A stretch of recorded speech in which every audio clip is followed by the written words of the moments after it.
शहर की जेठानी वर्सेस गांव की देवरानी की पहली रसोई। शादी वाले घर में दो तरह की साज सजावट हो रखी होती है। जहां मॉडर्न गायत्री का ऊपर वाला मंजिल महंगे लाइट से सजा हुआ था, वहीं शांति अपने कच्चे आंगन की चौखट पर मिट्टी के दिए जलाकर रख रही थी। शहनाइयां बज रही हैं। अरे अरे शांति, इतने सारे दिए किस लिए लगा रही हो? आज ही दिवाली मनाने का इरादा है क्या? देखो, मैंने तो अपनी बहू के स्वागत के लिए कितने महंगे लाइट्स और महंगे फूल लगवाया है। हाँ, आखिरकार मैं मॉडर्न बहू चुनकर ला रही हूँ और तुम तो गांव वाली बहू बुला रही हो। उसने कुछ देखा तो होगा नहीं। गायत्री के ताना कसने पर शांति से भी रहा नहीं जाता और फिर जेठानी जी, कम से कम मैं गांव की धरती से जुड़ी हुई गांव वाली बहू ला रही हूँ। गांव की लड़कियां गुणवान संस्कारी होती हैं, जिन्हें आदर करना आता है। तुम अपनी मॉडर्न बहू का सोचो। शहर वाली बहू तो केवल हवा में उड़ना जानती है। कम से कम मेरी गांव वाली बहू मुझको 56 तरह के पकवान बनाकर तो खिलाएगी। पकवान की बात आते अब आगे गायत्री की जुबान खुल नहीं पाती। तभी चौखट के आगे फूलों से सजी चमचमाती गाड़ी आकर रुकती है, जिसमें गायत्री की मॉडर्न बहू रेशा बैठी थी। वहीं दूसरी तरफ गांव वाली बहू पालकी में आती है। अब शहरी और गांव वाली सास एक साथ आरती की थाली लेकर चौखट पर खड़ी हो जाती है। रेशा, घर आ गया है, चलो उतरो। Give me just 2 minutes Nitin, मुझे टचअप तो कर लेने दो। इतनी देर से गाड़ी में बैठे बैठे मेरा सारा मेकअप मेल्ट हो गया मेरा मेकअप फिक्स। तब मॉडर्न बहू expensive bridal lehenga, high heels में हैंड बैग्स लिए गाड़ी में से नीचे उतरती है। देखते पड़ोसने बातें बनाने लगती हैं। हाय दैया, हाय दैया, शारदा बहन देखो जरा इस गायत्री की मॉडर्न बहू कैसे सबको बेशरम के जैसे मुंह दिखा रही है, जबकि डबल डबल दुपट्टा ले रखा है लेकिन घूंघट नहीं कर रखा, बिल्कुल भी लिहाज नहीं है। बहन, जिसकी सास ही मॉडर्न हो तो उसकी बहू भी 4 कदम आगे ही निकलेगी। दोनों पड़ोसन को बातें बनाते देखकर गायत्री गुस्सा करके रेशा को देखती है। ये रेशा बहू भी ना थोड़ा सा सर पर पल्ला रख लेती तो क्या मॉडर्न पना कम हो जाता? दूसरी तरफ डोली के अंदर से शांति की गांव वाली बहू कुमकुम उतरती है, जिसने बिल्कुल नई नवेली बहू की तरह घूंघट ले रखा था, जिसे देखकर पड़ोसन बढ़ाई करती हैं। देखो तो शांति बहन की गांव वाली बहू कितनी संस्कारों भरी है। मुंह हाथ सब ढक रखा है और एक गायत्री की बहू है एकदम बेशर्म सी। मनोरमा बहन, गांव वाली बहू के संस्कार से तो शहर वाली बहू का कोई तुलना हो ही नहीं सकती। अब सब कोई शांति की गांव वाली बहू की तारीफ कर रहा था। तब गायत्री सबके आगे मॉडर्न बहू का पक्ष खींचती है। बहन, अब जमाना बदल गया है। आजकल कोई भी लंबा चौड़ा घूंघट नहीं लेता। आजकल तो मॉडर्न जमाना हो रखा है और कायदा भी यही कहता है कि जमाने के साथ साथ कदम से कदम मिलाकर चलना चाहिए। You are absolutely right mummy ji. और वैसे भी कुछ गंवार लोगों को ड्रेसिंग सेंस का कुछ भी पता तो होता नहीं है, इसीलिए बस कमेंट बाजी ही कर सकते हैं। Cheap thinkers. हाँ, There is not cheap thinkers just because I wear घूंघट। यदि कोई गांव से है इसका मतलब ये नहीं कि वो गंवार है जेठानी जी। गांव वाली देवरानी का अंग्रेजी में करारा जवाब सुनकर मॉडर्न जेठानी का आगे मुंह नहीं खुल पाता। वहीं गायत्री की आंखें फटी को फटी रह जाती हैं। ये तो कौड़ी की देहातन कितनी पटर पटर सी अंग्रेजी झाड़ रही थी। तब गायत्री शांति शहर वाली जेठानी और गांव वाली देवरानी का एक साथ स्वागत करवाती हैं। और अब दोनों बहू की अहम परीक्षा की बारी थी। दोनों की आंखों पर पट्टी बांधी गई और दोनों की बेटियां नताशा कंचन पकवानों से भरी थाली लेकर आती हैं। मम्मी जी, मेरी आंखों पर पट्टी क्यों बांधी है? हाइड एंड सीक गेम खेलना है क्या? भाभी, हाइड एंड सीक ही समझ लीजिए। अभी मम्मी आपको कुछ शाही पकवान खिलाएंगी और आपको टेस्ट से बताना है कि कौन सा पकवान है। आज तो बुरी फंस गई रेशा। मुझे तो खुली आंखों से एक साथ सूजी मैदा का पता नहीं चलता, ऊपर से आंखों पर पट्टी बांधकर मैं खाकी पकवानों की परख कर पाऊंगी। तब दोनों की सास देवरानी जेठानी को पकवान खिलाती है। कुमकुम बहू, अब मैं तुझको जो पकवान खिला रही हूँ इसे खाकर तुझे बताना है कि इसमें क्या क्या सामग्री डाला है, किस चीज की कमी है और इस पकवान का नाम क्या है। माँ जी, ये मालपुआ है और इसमें सूजी मैदा खोया केसर बादाम डला है, केवल इलायची की कमी है। गांव वाली देवरानी तो पकवान का स्वाद झटपट से परख लेती है और अब बारी मॉडर्न जेठानी की थी। रेशा बहू, मैं तुझको जो पकवान खिला रही हूँ उसे अच्छे से खाने के बाद ही पकवान का सही सही नाम बताना। जी मम्मी जी। याक, ये मम्मी जी ने क्या मीठा मीठा सा खिला दिया। ऐसा लग रहा है रसगुल्ले की चाशनी है। बहू, जल्दी से पकवान का नाम बता। टेस्ट तो मीठा मीठा सा है, या तो ये मिठाई हो सकती है या हलवा, और इतनी चीनी तो मूंग दाल के हलवे में होती है। मम्मी ने मुझे एक बार बनाकर खिलाया था, वही होगा। मम्मी जी, आपने मुझे मूंग दाल का हलवा खिलाया है। इतना बोलकर रेशा जब पट्टी खोलकर देखती है तो वो असल में शाही टुकड़ा था, जिसे गायत्री का बस मुंह सा बन गया। बहू, मैंने तुझको शाही टुकड़ा खिलाया था।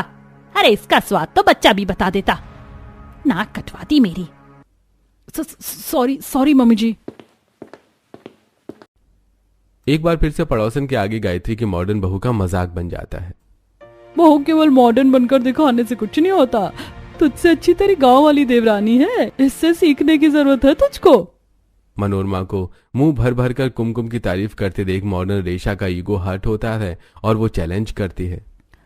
आंटी जी, माना कि मेरी देवरानी ने टेस्ट करके पकवान का नाम ठीक ले लिया, इसका ये मतलब नहीं कि वो पकवान बनाने में बिल्कुल पूरी तरह माहिर है और मुझे कुछ भी नहीं आता। असली दम तो मैं कल अपनी पहली रसोई में दिखाऊंगी। आप सभी आइएगा जरूर। जेठानी जी, मुझे उम्मीद है जब आपने कहा है तो सभी को अच्छे पकवान बनाकर खिलाएंगी। पकवान का नाम सुनकर मेरे मुंह में तो अभी से ही पानी आ रहा है। कल आते हैं। पड़ोसनों के जाने के बाद अब मॉडर्न जेठानी सास नंद के साथ सीढ़ियां चढ़कर अपने ऊपर वाले फ्लोर पर जाती है, जहां इलेक्ट्रॉनिक रसोई थी, जिसमें खाना बनाने के लिए सभी उपकरण उपलब्ध थे जो कि बिजली पर चलते थे। मिक्सर, जूसर, गैस, चूल्हा, chimney, fridge, air conditioner, toaster, air fryer, सब कुछ। OMG मम्मी जी, रसोई का सेट आपने तो बहुत ही अच्छे तरीके से कर रखा है। भाभी, मम्मी ने स्पेशली आपके लिए रसोई चेंज करवाया है। पूरी की पूरी रसोई को इलेक्ट्रॉनिक रसोई कर दी है ताकि आपको खाना बनाने में दिक्कत ना हो। ओह सो स्वीट सासू माँ। हाँ, वो तो मैं हूँ। बहू, बस कल तो अपनी पहली रसोई में पूरे के पूरे 56 पकवान बनाना। एक भी पकवान छूटना नहीं चाहिए ताकि तेरी गांव वाली देहाती देवरानी को जीतने का मौका ना मिले। जस्ट रिलैक्स मम्मी जी, कल की पहली रसोई में तो मैं ही बाजी करने वाली हूँ। इतने स्वादिष्ट पकवान बनाऊंगी कि खाने वाले उंगलियां चाटते रह जाएंगे। बहू, मुझे तुझसे यही उम्मीद है क्योंकि मेरी मॉडर्न बहू सबसे बेस्ट है। भाग्यवान, तुमसे तो आज तक कभी अच्छे पकवान बने नहीं। देखते हैं बहू क्या बनाएगी। अजी, तुम तो चुप करो। जब मुंह खोलते हो उल्टा ही बोलते हो। दोनों बाप बेटे हंस देते हैं। पहली रसोई के लिए जल्दी उठने के लिए रेशा सुबह 5 बजे का अलार्म सेट करके सो जाती है। इसी तरह अगला दिन शुरू होता है। सूरज की किरण फूटने से पहले ही कुमकुम जाग जाती है और सबसे पहले घर आंगन में झाड़ू निकालती है। जल्दी से घर आंगन बहार कर नहा धो लेती हूँ, फिर चूल्हा लीप कर पहली रसोई में पकवान बनाने में लग जाऊंगी। ज्यादा पकवान बनाने हैं, समय भी ज्यादा लगेगा। एक तरफ कुमकुम मिट्टी से घर आंगन लीप कर साफ सुथरा कर लेती है, वहीं मॉडर्न जेठानी तो अभी तक अपने फ्लोर पर पैर पसार कर सोई हुई थी। रेशा, जल्दी उठ जाओ। कितनी देर से अलार्म बज रहा है? 5 बज चुके हैं। 5 ही तो बजे नितिन, थोड़ी देर और सोने दो प्लीज। तभी देवरानी के चूल्हा लीपते घर में कंचन शांति बाहर आती हैं। क्या बात है कुमकुम भाभी, आपने तो पूरे घर आंगन चौखट को एकदम चमका कर रख दिया। इतनी कितनी जल्दी जग गई थी? कंचन, मैं 4 बजे उठी थी। दुल्हन, इतनी जल्दी जागने की क्या जरूरत थी? पहले रसोई के पकवान ही तो बनाना है। मैं और कंचन मिलजुल कर बनवा देते। माँ जी, वो गांव में लोग जल्दी जाग जाते थे ना, तो मुझे 4 बजे उठने की आदत है। माँ जी, पकवान में क्या क्या चीज बनानी है आप बता दीजिए ताकि मैं तैयारी शुरू कर लूं। बहू, पड़ोसन को भी खाने पर आने के लिए कह दिया है तो पकवान ज्यादा ही बनाना ताकि घट ना जाए। बाकी पहले कुछ मीठा बनाकर चूल्हा पूज लो और फिर कचौड़ी, सब्जी, मिठाई जो तेरे मन को जचे वो बना ले। ये रहा राशन का सामान। तब कुमकुम चूल्हे को प्रणाम करके आंच जोड़ती है और पहली रसोई के पकवान बनाना शुरू कर देती है, जिसकी खुशबू छत पर व्यायाम कर रहे हर्ष गायत्री के नाक में पड़ती है। आहा, कितनी बढ़िया खुशबू खाने की आ रही है। मन प्रसन्न हो गया। वाकई खाने की महक तो लजीज है, लेकिन इतनी सुबह सुबह किसके घर खाना बनना चालू हो गया? अरे ये धुआं कहाँ से आ रहा है? गायत्री ने छत से झांक कर देखा कि शांति की गांव वाली बहू ढेर सारे पकवान बनाकर रख चुकी थी। इस शांति की बहू ने इतने तड़के सुबह सारे पकवान बनाकर तैयार भी कर लिया, पर मेरी रसोई से खुशबू क्यों नहीं उठ रही? गायत्री सीढ़ियां उतर के नीचे आती है, जहां रेशा को सोया हुआ देखकर वो भड़क जाती है। रेशा बहू, अब उठ भी जा।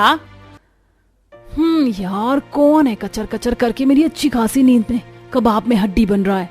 वहाँ तेरी गंवार देवरानी ने सारे पकवान बना लिए और तुझसे उठा नहीं जा रहा।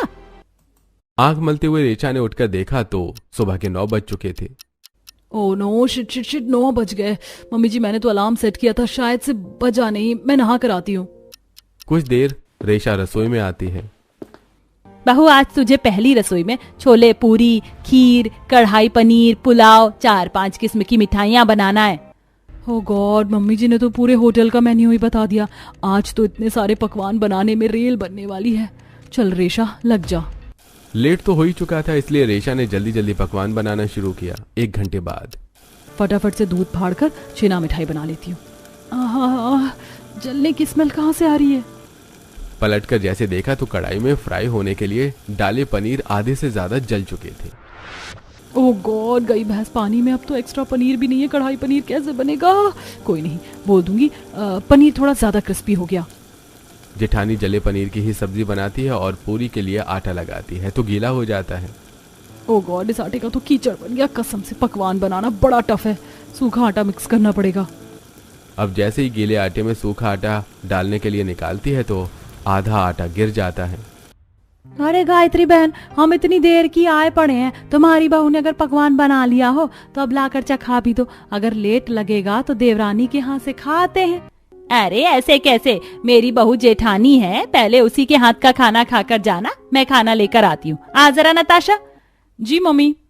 दोनों ने रसोई में आकर देखा कि रेशा आटे में सनी पूरी तल रही है। हे भगवान, भाभी आपने मेकअप की जगह फेस पर आटा ही पोत लिया। अरे बहू, तू मंजुलिका क्यों बन रखी है? मम्मी जी, वो बस आटा गिर गया। क्या है, मैं साफ कर लूंगी। सारे पकवान रेडी हैं वैसे भी। सब कुछ देखने में तो काफी अच्छा है। मम्मी, पहले सब कुछ चख कर तो देख लो। ये लो चम्मच। गायत्री ने पकवान चक्कर देखा तो बस थूक दिया। थू थू थू थू, हे भगवान जी, ये तूने पकवान बनाया कि खिलवाड़ किया है?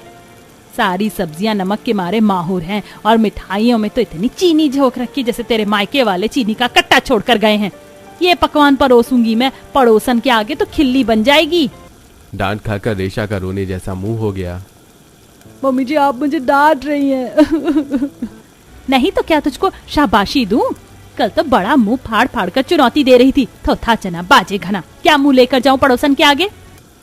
माँ, अब तो एक ही चारा है। मैं सबको बोलकर भेज देती हूँ कि भाभी की तबीयत खराब है। नताशा ने सबको झूठ बोलकर भेज दिया। वहीं गांव वाली बहू ने सबको पहले रसोई का पकवान खिलाया। सबने भर भर कर तारीफ की और नेक भी दिया। पूरा परिवार नीचे बैठकर खाते हुए। ओहो, क्या नरम नरम फूली पूरी बनाई है तुमने बहू, दिल खुश हो गया। हाँ, वाकई सब कुछ बहुत अच्छा बना है। सच में बने पकवान खाने में जायके से भरे हुए हैं बहू। धन्यवाद माँ जी। माँ जी, मैं कुछ पकवान काकी माँ और जेठानी जी को दे आऊं? कुमकुम के पूछने पर शांति ने खिंचे मन से जाने की इजाजत दे दी। बहू, मेरा तो मॉडर्न सास बहू से बातचीत करने का मन नहीं जुड़ रहा। बाकी तेरी पहली रसोई थी इसलिए दे आ पकवान। कुमकुम गांव के जैसे ही थाली में पकवान सजाकर ऊपर ले आई, जहां सब मुंह बींचकर खाने बैठे थे। कितनी सख्त कड़क पूरी बनाई है, दांत से नहीं टूट रही। अरे अब इतना भी क्या बाल की खाल निकाल रहे हो? बिना दांत वाले बुढ़े तो हुए नहीं हो, चुपचाप से खा लो। तभी गांव वाली देवरानी को पकवान की थाली लिए खड़ी देख रेशा भड़क गई। तुम यहाँ क्या कर रही हो? जेठानी जी, मैं अपनी पहली रसोई का पकवान देने आई हूँ। कोई जरूरत नहीं है क्योंकि मेरी फैमिली वाले मेरे बनाए पकवान खा रहे हैं। ये कोई नहीं खाएगा तो जैसे पकवान लेकर आई हो उल्टे पैर लौट जाओ। रेशा, ये क्या तमीज है बात करने की? आखिर हम एक ही परिवार में से हैं। भाभी, आप ले आइए पकवान, हम खा लेंगे। दोनों बाप बेटे जेठानी के जले खाने को साइड करके गांव वाली देवरानी के खिले पकवान खाते हैं। इसे बोलते हैं पकवान। एकदम हलवाई जैसा स्वाद भर रहा है सब चीज में। अब इस तरह 1-2 हफ्ते गुजर जाते हैं, लेकिन जेठानी सादा खाना भी ढंग का नहीं बना पाती। वहीं देवरानी अभी भी खाने में पकवान बनाकर ही सबको खिला रही थी। अरे आज नाश्ता मिलेगा कि नहीं? बस बस रेडी है नितिन, लाई हो गई मेरी मसाला मैगी रेडी। क्या खिली खिली बनी है। रेशा ने बड़े से बाउल में चम्मच लगाकर दोनों के आगे मैगी खाने को कर दी। गर्मा गर्म मसाला मैगी रेडी है। पापा जी, नितिन खाइए। बहू, तूने नाश्ते में ये मैदे वाली मैगी बनाई है, रहने दे, हम बाहर खा लेंगे। भड़के के मिजाज में दोनों उठकर चले जाते हैं। अब गायत्री का गुस्सा भी फूट गया। रेशा बहू, मैं तुझको टोक नहीं रही हूँ तो तू अपनी मर्जी चला रही है। रात तूने डिनर में नमकीन चावल खिला दिए और नाश्ते में मैगी। कभी तेरा ये मन नहीं करता कि शांति की बहू की तरह पकवान बना ले? कुमकुम की तारीफ सुनकर रेशा जल उठी। मम्मी जी, ज्यादा तेल वाले पकवान खाने से दिक्कत होती है। मैं बस आप सभी को लेकर हेल्थ कॉन्शियस हूँ। भाभी आप हमें लेकर हेल्थ कॉन्शियस नहीं बल्कि आलसी हो, समझी? वहीं नीचे सब लोग चटाई पर बैठे थे। गांव वाली देवरानी चूल्हे पर से बने गर्मा गर्म पकवान परोसती है। आहा, खुशबू तो लजीज है। आज कौन से पकवान बनाए हैं? जी आज मैंने आलू की कचौरी, सत्तू की कचौरी और दम आलू पुलाव बनाया है। बहू अब तो तेरे हाथों के स्वादिष्ट पकवान खाकर मैं खेत में दिन भर भी काम कर लेता हूँ। सच में जी मेरी बहू के हाथों में बड़ी बरकत है, रोज सबके पसंद का ख्याल रख के खाना बनाती है। सभी चाव लेकर खाना खाते हैं। अब थोड़े दिन और गुजर जाते हैं। वहीं कुमकुम सब्जी खरीदने बाजार जाती है और रेशा से टकरा जाती है। ओह गॉड, अंधी हो दिखता नहीं है। अरे जेठानी जी आप बाजार में, लगता है आप सब्जी खरीदने आई हैं। मैं भी सब्जी खरीदने आई हूँ, चलिए साथ में खरीद लेंगे। अकड़ दिखाते हुए रेशा ने कुमकुम के साथ सब्जी खरीदने से साफ मना कर दिया। तुम जैसी 2 कौड़ी की देहाती देवरानी के साथ चल के मुझे अपनी इंसल्ट नहीं करवानी। हाँ। मुंह ऐट कर रेशा सफल डेयरी में से पैकेज्ड सब्जियां खरीदती है। वहीं गांव वाली देवरानी ताजी सब्जियां चुनकर खरीदती है। भैया जी ये फूल गोभी क्या भाव लगाई? बहन जी 80 रुपए किलो है, एकदम ताजी फ्रेश है। 1 किलो कर दो। कुछ देर में दोनों सब्जी खरीद कर घर लाती हैं। वहीं जेठानी, मेरी गंवार देवरानी को क्या पता खुली सब्जियों के मुकाबले पैकेज्ड सब्जियां फ्रेश होती हैं। आज तो मैं सबके लिए मस्त मटर पनीर और प्लस मिस्सी रोटी बनाऊंगी कि सब मांग मांग कर खाएंगे। रेशा फोन में से रेसिपी देखकर मटर पनीर रोटी बनाती है। वहीं कुमकुम सभी के लिए गोभी के पराठे सिलबट्टे की चटनी पीस लेती है। साथ में दही जमा करके रख देती है। केवल चटनी, पराठा और दही, कम से कम 2-4 तरह की पकवान तो होनी चाहिए ताकि पापा जी पेट भर कर खा लें। ये सोचकर गांव वाली बहू और मेहनत लगाकर एक्स्ट्रा पकवान बनाती है। वहीं आज रेशा की रसोई में से मसाले की महक फैलती है। आहा कितनी बढ़िया खुशबू आ रही, लगता है शांति की बहू फिर से कुछ अच्छा पकवान बना रही है। माँ ये खुशबू नीचे से नहीं बल्कि रेशा भाभी की रसोई से आ रही है। आज भाभी काफी रुचि लेकर खाना बना रही थी। ये चमत्कार कैसे हुआ? रेशा बहू की रसोई में से इतनी बढ़िया खुशबू, लगता है पकवान बनाना सीख रही है। कुछ दिन में ऊपर नीचे देवरानी जिठानी ने अपने पकवान सजा लिए।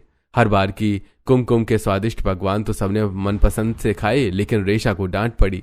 ये कैसा वाहियात मटर पनीर बनाया है तूने, और चीनी क्यों झोंक रखा है?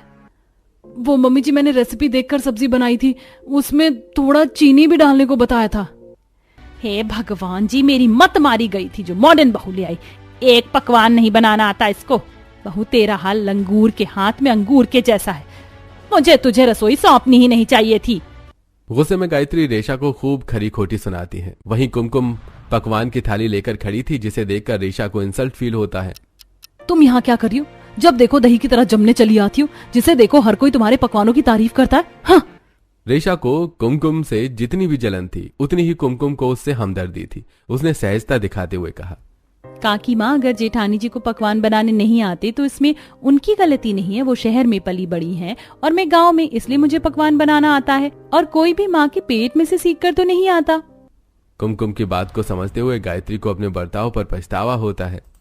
बहू मुझे माफ कर दे, मैंने तुझ पर कुमकुम बहू की तरह पकवान बनाने को थोपा, जबकि मुझे तुझे सिखाना चाहिए था।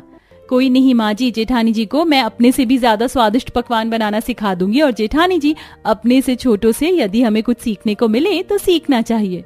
कुमकुम मैं तुम्हारी तरह स्वादिष्ट पकवान बनाना सीखना चाहती हूँ।